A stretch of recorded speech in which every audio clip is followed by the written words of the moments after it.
India में भारत जोड़ो यात्रा की सक्सेस के बाद अब भारत जोड़ो यात्रा अमेरिका में भी होने वाली है। अब इंडिया में करने के बाद बीजेपी की 240 सीटें आ गई हैं। अमेरिका में भारत जोड़ो यात्रा होगी। इसको देख करके कहीं ट्रंप इस टाइम पर टेंशन में ना जा चुके हो, हाई बीपी ना हो चुका हो, ट्रंप ना हार जाए कहीं। यहां पे आपको दिखाना चाहता हूं कि स्क्रीन के ऊपर अगले महीना अमेरिका जा सकते हैं राहुल गांधी।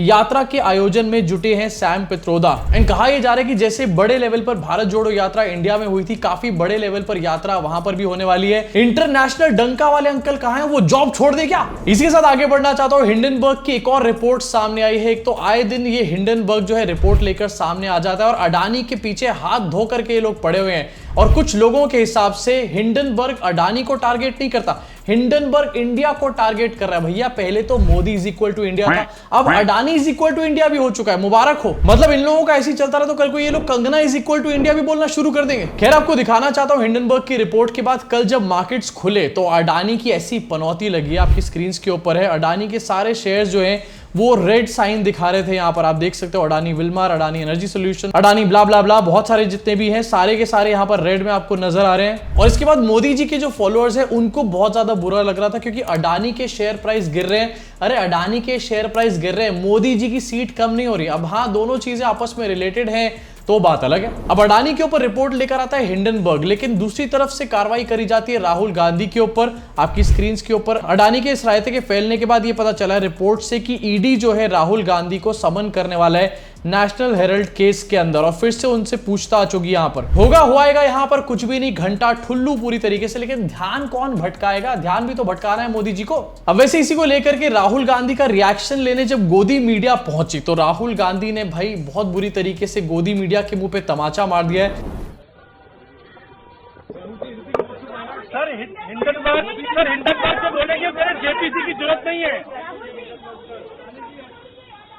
अभी ये एएनआई का माइक है या कोई तलवार है यहां पर? मतलब ऐसे आगे कर दी, हिला दिया सामने करके और उसके बाद पुई हो गई पूरी तरह से। मतलब गोदी मीडिया के मुंह पे तमाचा कैसे मारना है ये राहुल गांधी से सही तरीके से और कोई नहीं जानता। एंड ये जो ईडी की कार्रवाई की यहां पर बात करी जा रही है, ये राहुल गांधी ने पहले ही बता दिया था अपने ट्विटर के माध्यम से। राहुल गांधी को डराने की कोशिश करी जा रही है, लेकिन एक्चुअली में डर का माहौल जो है वो अडानी समूह के अंदर है। अब वैसे हिंडनबर्ग का नाम सुन के तो यहां पर अडानी डरता ही होगा, लेकिन एक और चीज है जिससे मुझे भी इस टाइम पर डर लग रहा है, वो है स्त्री 2। यस, मूवी मुझे देखनी पड़ेगी क्योंकि इसका रिव्यू बनाकर आपको दिखाना है, लेकिन कैसे देखूंगा ये समझ में नहीं आ रहा। अब वैसे आपके हिसाब से क्या स्त्री 2 स्त्री 1 जितनी डरावनी होगी? इनफैक्ट आपको क्या लगता है पहले हफ्ते में स्त्री 2 जो है 15 करोड़ कमा पाएगी डोमेस्टिकली बॉक्स ऑफिस के ऊपर? अपना जवाब यहां मत दो, सीधा जाके प्रोवो ऐप के ऊपर दो। प्रोवो है इंडिया का पहला ओपिनियन ट्रेडिंग प्लेटफॉर्म जहां पर आप सिंपली येस और नो में आंसर करके प्रॉफिट्स अर्न कर सकते हो। 3 करोड़ से भी ज्यादा लोग इस ऐप को यहां पर ट्रस्ट करते हैं इस टाइम पर। यहां पर आप अपनी इंटरेस्ट और नॉलेज के ऊपर बेस्ड कोई भी कैटेगरी चूज कर सकते हो, जैसे कि क्रिकेट, क्रिप्टो या फिर यूट्यूब या फिर जैसे मूवीज भी चूज कर सकते हो। आप क्वांटिटी भी इंक्रीज कर सकते हो अगर आप ज्यादा श्योर हो, और उसके ऊपर आप ज्यादा प्रॉफिट्स भी अर्न कर सकते हो। अनलिमिटेड यहां पर आप डिपॉजिट्स कर सकते हो, अनलिमिटेड विड्रॉल्स कर सकते हो,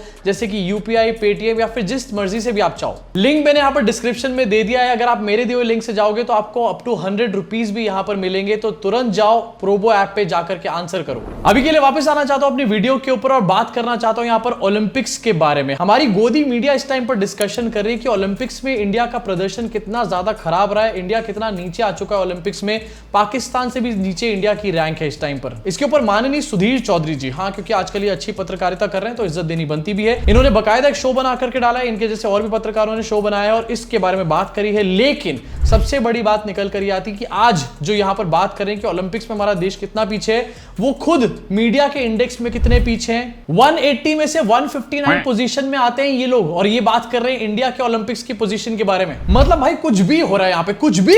अब जब ओलंपिक्स की बात हो चुकी है तो ओलंपियंस की भी बात मैं यहां पर करना चाहता हूं। नीरज चोपड़ा और मनु भाकर, बहुत सारे इंटरनेट पे रूमर्स चल रहे हैं कि इन दोनों की शादी की बातें चल रही हैं। अब ये हुआ कहां से शुरू, एक वीडियो आपको दिखाना चाहता हूं आपकी स्क्रीन के ऊपर।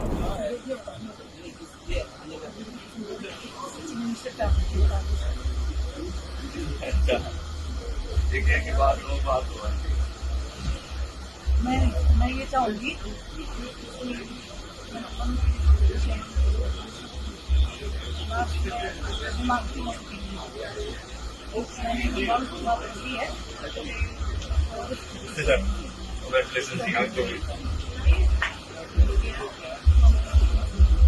इस वीडियो को देखने के बाद इंटरनेट पे शोर शराबा मच चुका है कि मनु भाकर की जो मम्मी है यहाँ पर नीरज चोपड़ा से उनकी शादी की बात कर रही हैं, अपनी बेटी के लिए प्रपोज कर रही हैं नीरज चोपड़ा को। और ये जो नीरज चोपड़ा हाथ रख रहे हैं सर पे, ये पता नहीं कौन सी कस्में हो रही हैं, पता नहीं फलानी ढिमकानी दुनिया जहान की बातें करी जा रही है। अरे बॉलीवुड के ऊपर गॉसिप करो, समझ में आता है, लेकिन हर चीज पे नहीं कर सकते। अब जो लोग अपने दिमाग के घोड़े दौड़ा रहे थे कि शादी होने वाली है मनु भाकर नीरज चोपड़ा की, रिश्ता पक्का हो चुका है, बहुत सारे ट्विटर पे भी महारथी हैं जो बैठे हुए थे कह रहे थे, उनकी बोलती पूरी तरीके से बंद हो चुकी है, क्योंकि मनु भाकर के फादर का यहाँ पर स्टेटमेंट आ चुका है और उन्होंने ये कहा है कि मनु भाकर अभी बहुत ज्यादा यंग है और अभी मैरिजेबल एज की भी नहीं है। यार चुप हो जाओ प्लीज, अपने दिमाग पे ताला लगा लो, ये आलिया भट्ट और रणबीर कपूर नहीं है। अब वैसे आलिया भट्ट और रणबीर कपूर की बात हुई और फिल्मों की बात यहाँ पर हो चुकी है, तो यार मैं इससे रेजिस्ट कर ही नहीं सकता। वैसे तो मुझे इसको अपने बॉलीवुड चैनल पे कवर करना था, लेकिन मैं रुक ही नहीं पा रहा, मैं क्या करूं। शाहरुख खान का एक्चुअल सेंस में इंटरनेशनल डंका बज चुका है। यहाँ पर शाहरुख खान को लोकार्नो फेस्टिवल 2024 में पार्दो अला करियरे अवार्ड मिला है। अब बहुत सारे लोग ऐसे भी निकल कर आ रहे हैं जो ये कह रहे हैं कि शाहरुख खान को ये पार्दो अला अवार्ड जो मिला है ये इस्लामिस्ट अवार्ड है। ऐसा कुछ भी नहीं है भाई। एक्चुअली में पार्दो अला करियरा का मतलब होता है लेपर्ड करियर। लेपर्ड करियर है इसका मतलब, कहीं इस्लामिस्ट कोई मतलब नहीं है इसका। इनफैक्ट आपके सामने न्यूज दिखाना चाहता हूं, उनको ट्रिब्यूट देने के लिए फिल्म फेस्टिवल में देवदास भी दिखाई गई है। इस सम्मान की खुशी में किंग खान ने इवेंट में अपना सिग्नेचर पोज किया है। इसको कहते हैं इंटरनेशनल डंका। वो वाला नहीं होता इंटरनेशनल डंका जहां पर कुछ लोग इकट्ठा करके और मोदी जी के नारे लगाते हैं खड़े होकर। इनफैक्ट आपको इससे रिलेटेड कुछ वीडियोस दिखाना चाहता हूं। स्विट्जरलैंड की ये वीडियोस हैं और आपको समझ में आएगा कि कैसे बजता है इंटरनेशनल डंका।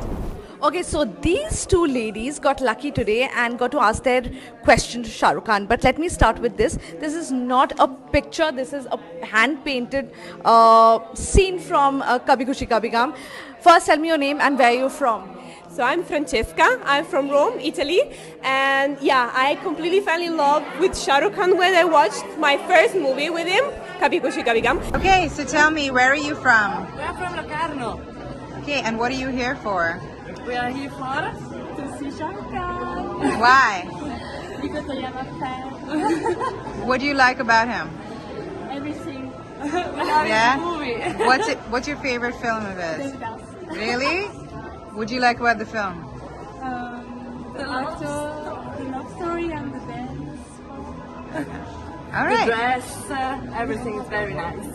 और इसी साथ मैं आपको ये भी दिखाना चाहता हूँ कि शाहरुख खान ने अपनी थैंक यू स्पीच में जब बात करनी शुरू करी, भाई इंटरनेशनल डंका वाले लोग सुन लो जरा इसको।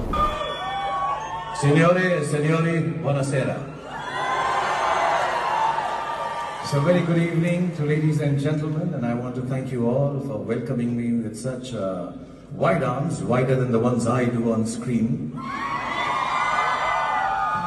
To this really pretty, very beautiful, very... वैसे बहुत सारे लोगों को लोकार्नो फेस्टिवल पता नहीं होगा, लेकिन अगर मोदी जी को अवार्ड मिल जाता ना लोकार्नो फेस्टिवल, तो ये लोग कहना शुरू कर देते देखो भैया यही दुनिया का सबसे बड़ा अवार्ड है। लेकिन एक्चुअली में लोकार्नो फेस्टिवल जो है वो ऑस्कर्स से पुराना है और बहुत ज्यादा महत्वता भी रखता है यहाँ पे। चलो भाई, अब शाहरुख खान का तो इंटरनेशनल डंका बज रहा है, उनकी फिल्में चल रही हैं, उनकी वाहवाही हो रही है और यहाँ पर काफी लोगों को बर्नॉल मोमेंट भी मिल रहा है। लेकिन वहीं दूसरी तरफ बात करना चाहूंगा कंगना रनौत के बारे में, जो कि इस टाइम पर ऐसी हालत उनकी हो चुकी है, ना वो फिल्म इंडस्ट्री में है और ना ही वो पूरी तरीके से पॉलिटिक्स में, बीच में आकर के अटक चुकी है और अपनी फिल्म चलाने के लिए अब वो राहुल गांधी का सहारा ले रही है। यस, राहुल गांधी पे उन्होंने स्टेटमेंट दिया है recently. Rahul Gandhi is the most dangerous man, he is bitter, poisonous, destructive.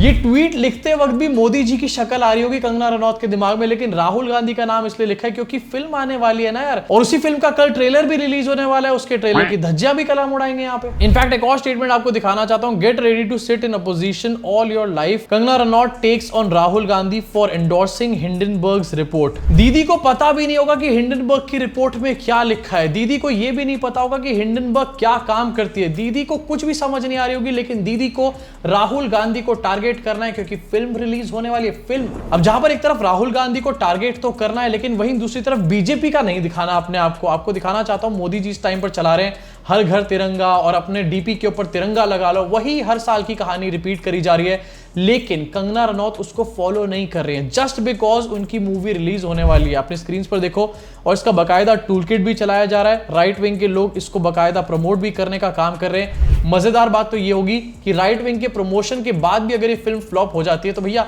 मजा ही आ जाएगा। इनफैक्ट ये जो 3 ट्वीट है फिर से दिखाना चाहता हूं आपकी स्क्रीन के ऊपर। इनमें ये बताया गया है कि कल इस मूवी का ट्रेलर आने वाला है, यानी कि कल कंगना दीदी का पनौती दिवस होने वाला है और यही पनौती लगेगी और कहीं नहीं। अब वैसे आपको कंगना दीदी के इस ट्रेलर की पनौती मिस ना करनी हो तो नीचे सब्सक्राइब का बटन दिया हुआ है, बेल आइकन भी दिया हुआ है, दोनों को दबा दो जिससे कि कल की वीडियो का अपडेट आपको तुरंत मिल जाए बिना किसी देरी के। और हाँ, साथ ही स्त्री 2 रिलीज होने वाली है। क्या पहले हफ्ते में 15 करोड़ या फिर उससे ज्यादा का बिजनेस ये करेगी?